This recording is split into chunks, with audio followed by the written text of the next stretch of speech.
Hi, it's Tom. The other day I made a video about how to know whether you're stressed based on the symptoms you're having. And I got some feedback from people saying, yeah, I'm stressed. So what am I supposed to do about it? Now, it turns out there's many options, things that you could do that would help lower your stress. But today I want to focus on one, and I think it's the most powerful one. It's also probably the hardest one. And it has to do with the way we think about things. So a lot of us think that stress is sort of like an automatic reaction when bad things happen around us. And it's not. And we know this to be true because we could take two people, put them in the same lousy circumstances, and one person completely melts down and the other person is like seemingly pretty good. So what's the difference?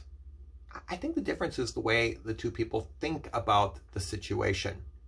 So stress isn't an automatic. It goes like this. Something happens and we notice it. So that's the first thing to pay attention to. What are you noticing? And we have a choice.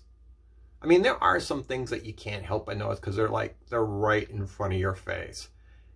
But there's other things that we are like purposely tuning into. So for example, we don't have to be checking the news on our phones, 25 times a day. I mean, maybe a couple times a day is probably reasonable, but like every 15 minutes just isn't necessary. So we could notice different things.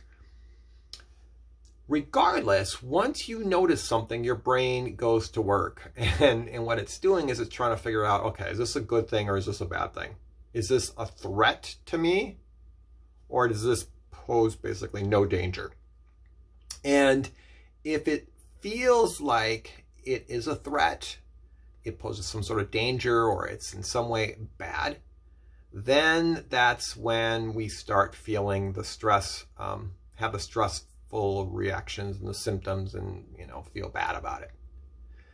But if we don't notice it, or we give it a different interpretation, a better interpretation, we're not going to have those feelings. So if you think about that, that gives you two leverage points. The first one is to pay attention to different stuff. And the second is to change your interpretation of them. So let's think about the first one. What are you paying attention to? Like I said, you could pay attention to the news all day long. And if you do, you're undoubtedly going to feel stressed because there's a lot of bad news out there. But maybe you pay attention to something else. What's going on in your garden? Maybe talking to some friends and family on the phone and seeing what's going on in their lives other than, hunkering down. I mean, what kind of interesting things are they doing right now? I mean, pay attention to other people. Pay attention to things that you like. That's going to help you feel better because your brain's not thinking about, the bad stuff. The second thing is, as you start interpreting it, I mean, you could say, look, I can't help but pay attention to the fact that there's this virus and everybody has to stay home. And some people have gotten laid off or furloughed. And some people have gotten sick. Some people have died. I can't help but notice it. Okay, I get that. And I agree. I mean, I'm paying attention to that too. So what's another question you might ask, even if you know that? And I think the question to ask is this: what's the opportunity here? How might some good come from this? What good is already coming from this? So for example, let's say you're home more. Maybe your hours got cut, or hopefully not, but maybe you got laid off. You got a lot more time on your hands.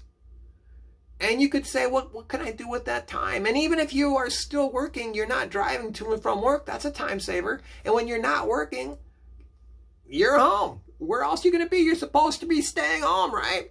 So now you got all this time at home. Again, it's a choice.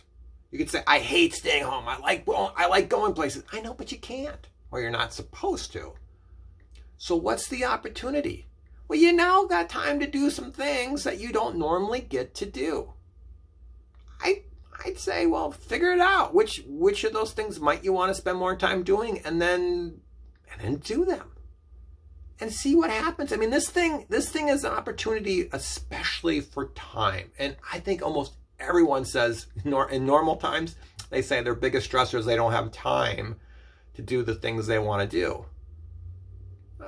Seems to me you might have it now. So if you want to lower your stress, you got sort of this option today to be thinking about. One is like, what are you focusing on? Are you focusing on only the bad stuff, or are you focusing on other things as well?